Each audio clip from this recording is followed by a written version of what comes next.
Hello, Gemini. It's umomgtarot, and this is your someone secretly stalking you tarot card reading. Have a look at that subscribe button for a second. Just go ahead and click that there and like the video, and let's get started. Let's waste no time. Venus. So this is the vibe of the person that's doing the stalking or the nature of the stalking. So they're placed in sun, moon, rising, or the vibe, and the vibe's giving Venus.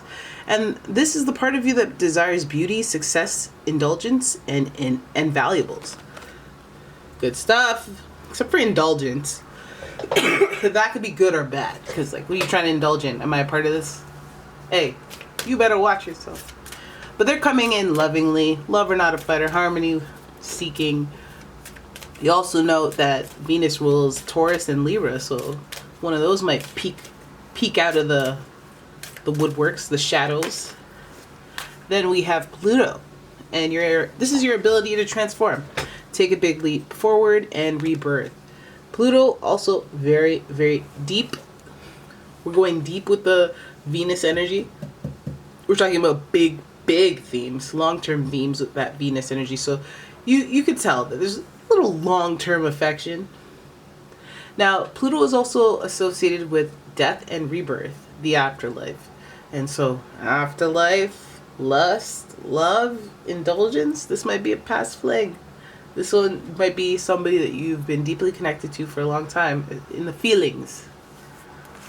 And finally, Neptune, your fantasies, yearnings, longings, and potential for illusion. So this person is dreaming. They are delulu about you.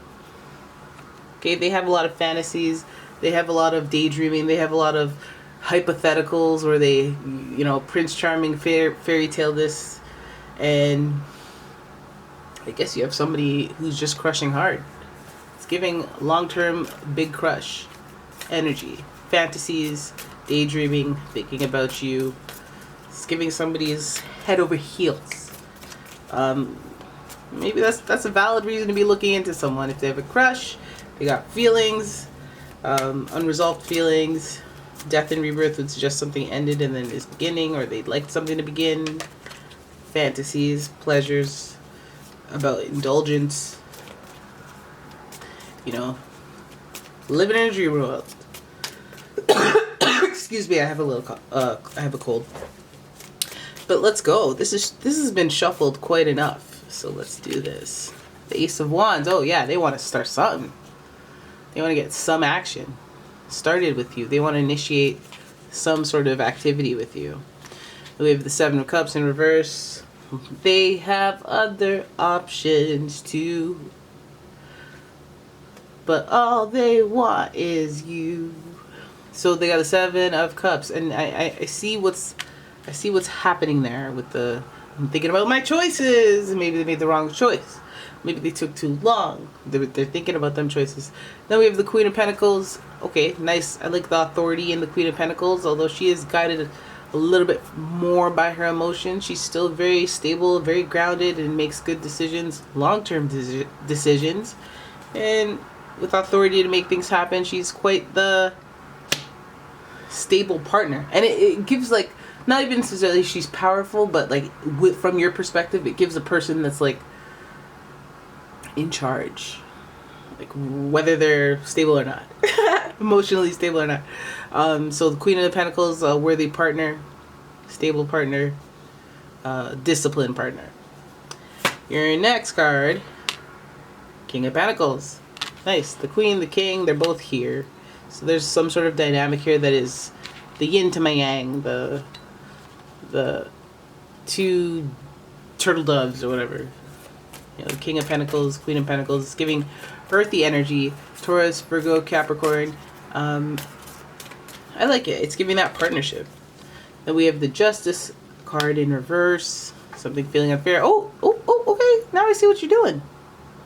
Overindulgence, death and rebirth, afterlife, Neptune, fantasies, yearnings, longings.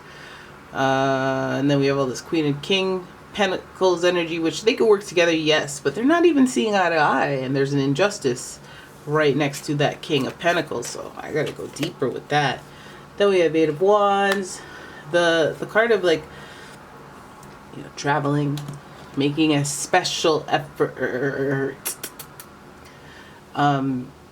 At the end of this reading. So I feel like this fantasy, this luxury, this overindulgence, although those things are great, it's not necessarily that great when they're doing too much, and it's to your disadvantage when they're doing too much. So maybe they might be over the top, extra, a lotness. They're filled with feelings.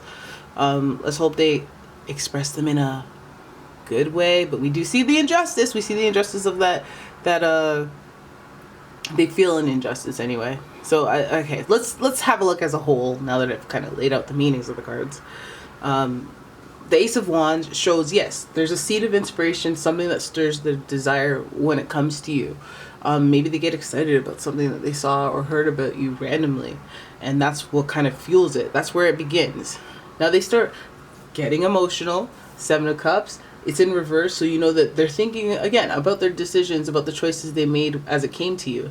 This again, we're covered, we're polluted with Delulu. So they could think about, oh, I really blew it that time. I ordered Burger King in front of them. I knew I shouldn't have ordered the nuggets.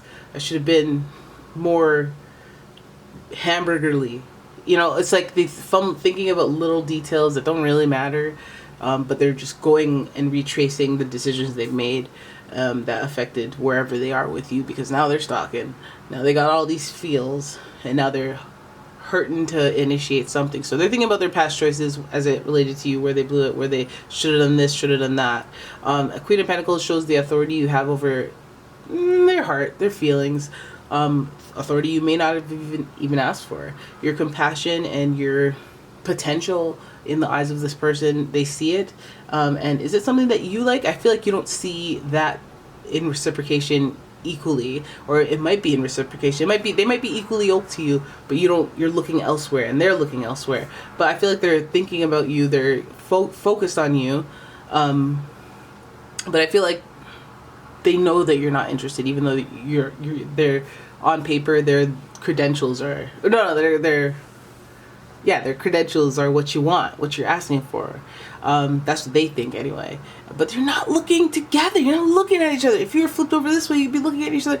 But you're not looking at each other. You're looking towards the decisions and second guessing yourself. And that's maybe less attractive to the Queen. Maybe less attractive. So this person might be very insecure, very sensitive, very afraid of rejection, very a lack of vulnerability. The Queen of Pentacles, they need a little water every now and then. They need a little, hey, are you in touch with your feminine side? Are you in your feelings? Or are you emotionally available? You know, because that's where the tree grows, is when we get a little water on the earth. And, you know, maybe they can't see that. Or maybe you can't see that about them. But that King of Pentacles shows me that energy, that higher testosterone energy, that energy with the killer instinct as far as earthly things go, money, possessions, health, they feel like there's been a slight towards them. They feel like something has not been just or fair. Again, like I said, they might feel like their credentials, their qualifications to be your partner, your interest of choice, are there, but you just don't like them for whatever reason, and that's not fair to them. Even though they've been making a special effort, they feel like they've been making a special effort and doing a lot to maybe stir your fantasies and activate your Venus and come back from the dead, essentially. Maybe move from the friend zone. They feel like they've been doing a lot, and it's just not being reciprocated, or it's not being acknowledged or giving them the result that they want. And I feel like there's some complex about starting something new, but I don't want to do that. I choose not to do that.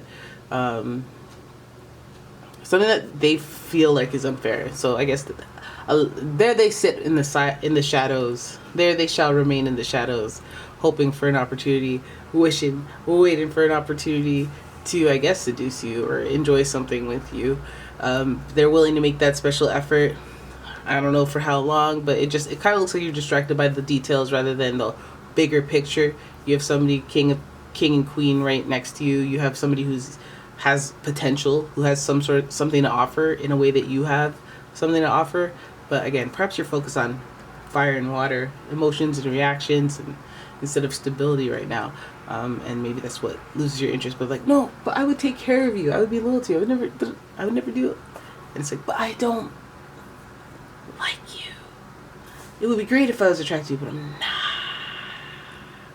And I could be someday, but not right now. So it would be like that's unfair, that sucks. But it's like, I'm not there. I don't feel like that. And this is kind of throwing me in the other direction as well. This desperation. But no, I feel like there's some part of on the inner world where just thinking about this poor decisions or making me thinking that this King of Pentacles pairing is a poor decision itself. Even if there is like an initial excitement about it. Hopefully, you know, maybe you get that Queen of Pentacles over here and she could like see the value, and then you don't have to stalk out here in these streets. But I guess that's a stalking is a method of observation for earth signs anyway, so I think that's fine, and it'll all, you know, it'll all fare well. It'll all bode well. Alright, so there it is. That's your reading. I hope you guys enjoyed it. If you did, please give the video a thumbs up and subscribe to the channel, and I will see you in the next one.